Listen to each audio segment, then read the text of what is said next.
Welcome back to Open, everyone. You know, we're always inviting you to get social with us. That's right. Tweet us at BronxNet TV, and while you're there, tweet me too at Rina Valentin. Our next guest is funny in English, and from what I hear, he's funny in Spanish too. Who knew? He's a Bronx native looking to make people laugh with his commentary and personal stories. He's known as the Funny Latino. Here to share more on his career as a stand-up comedian, along with his upcoming shows. Please welcome the funny Latino himself, Roman Suarez. Hello, por fin llegaste. Here we are. We're here finally. See, I was testing your Spanish. Por fin estoy aquí. Ya llegamos. Llegaste. Yes. For me, no fuimos. No fuimos. Well, you know, it's all good. Thank you for being here, Roman. Thank you for having me, Rena. Yeah. Thank so, you. I want to share with everybody a little bit about your background, right? Because the funny thing is that in your other life, right? Because you have another life outside of being a stand-up comedian, you work in law. Yes. Let's just talk a little bit about that.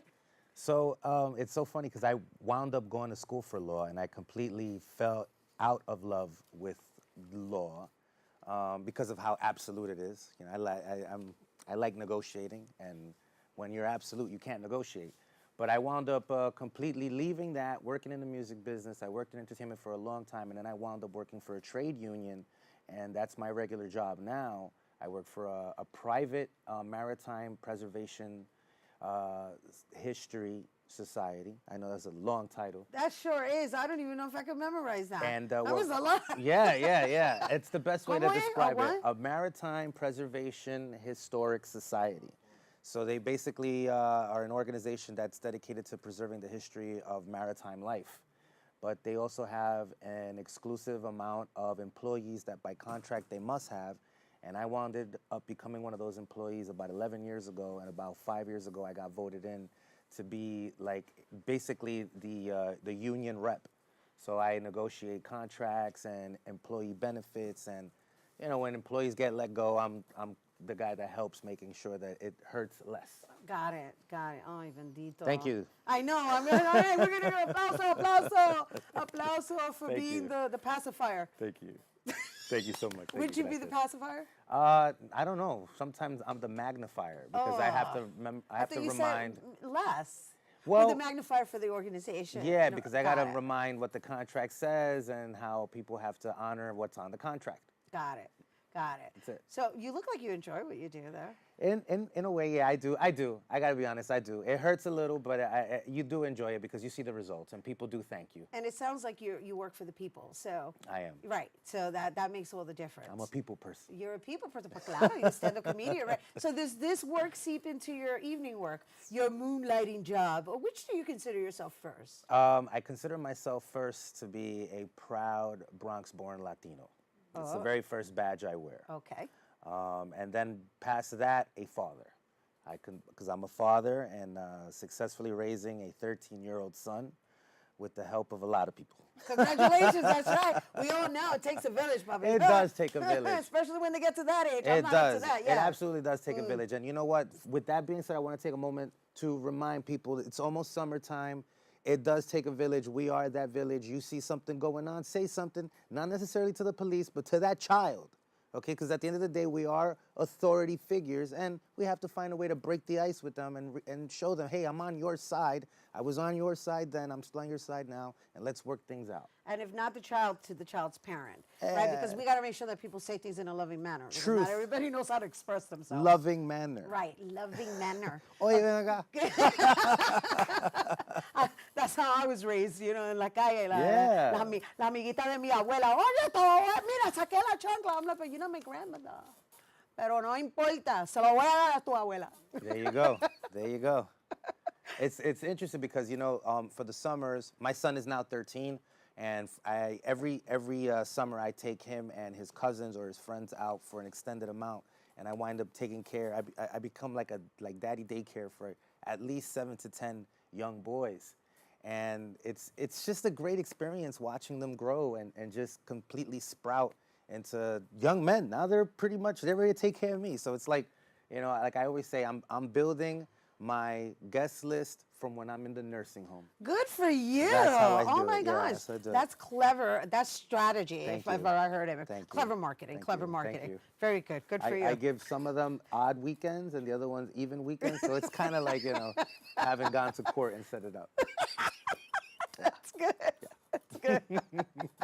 All right, so we went from proud Latino from the Bronx, father, then comedian or law. What you're a union rep, right? Union rep, yeah. I would say comedian. Comedian, Yeah. and then union rep. Yeah, because, and when you tell people, for instance, hey, I'm a comedian, they'll be like, oh, you're a comedian? Tell me a joke. Like, that's the next one, right? But if you tell somebody, like, you're a union rep, they're not going to say, hey, read me a contract quote. They're not going to say that. Right. So it's like, oh, what's that mean? Yeah, I guess saying you're a comedian is a better social. yeah. That's a better social strategy. Yeah, because if you're networking and you're going to places to meet people, if you say that you're a union rep, they're going to be like, uh-oh, do I have union beef?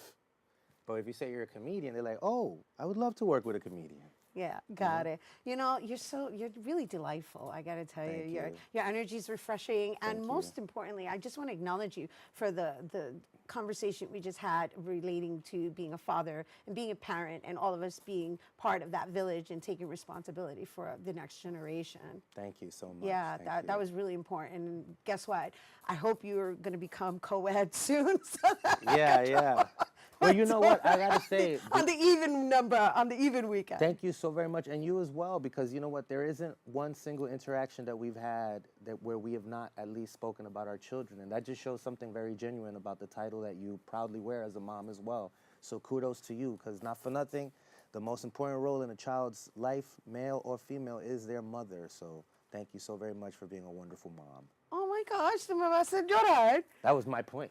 Oh, but you're supposed to make me laugh, not cry. We're here But to, thank you. but thank you. we get one emotion to get the other. Yeah, I appreciate that. Thank you so much You're for very acknowledging welcome, that. Yeah, it's actually my greatest gift. So to become a parent, that's really, there's hands down the most priceless responsibility there is, because it's free. Don't Well- get paid for it. It's according to statistics, it costs about $210,000 to raise a child. Okay, but that's coming out of my pocket. Yeah, I'm talking yeah, about yeah, going yeah. into my pocket. Okay, yeah.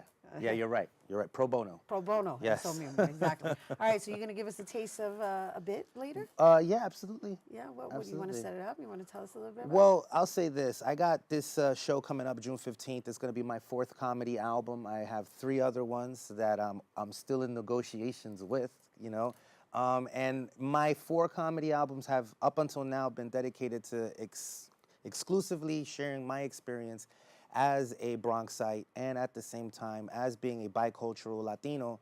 And it just touches everyone's heart, because you don't have to necessarily have to come from the places where I come from to understand what it's like to be in the Bronx, and at the same time, I take my personal experiences and I am able to relate that with the audience. So I get to mess around with the audience, and I'm just looking forward to offering more of what's on my conscience. And this time around, I'm taking a new approach. I'm doing Spanglish comedy, because I have a feeling that whether you may not understand every Spanish word, if I use it in context with a bunch of English words, and if you've never spoken Spanish anyway, you're still gonna laugh. So that's my experiment on human behavior and cognitive understandings that I'll take underway on June 15th at Lorraine's, which is located on 1410 Union Port Road here in the Bronx. That's the Castle Hill section of the Bronx.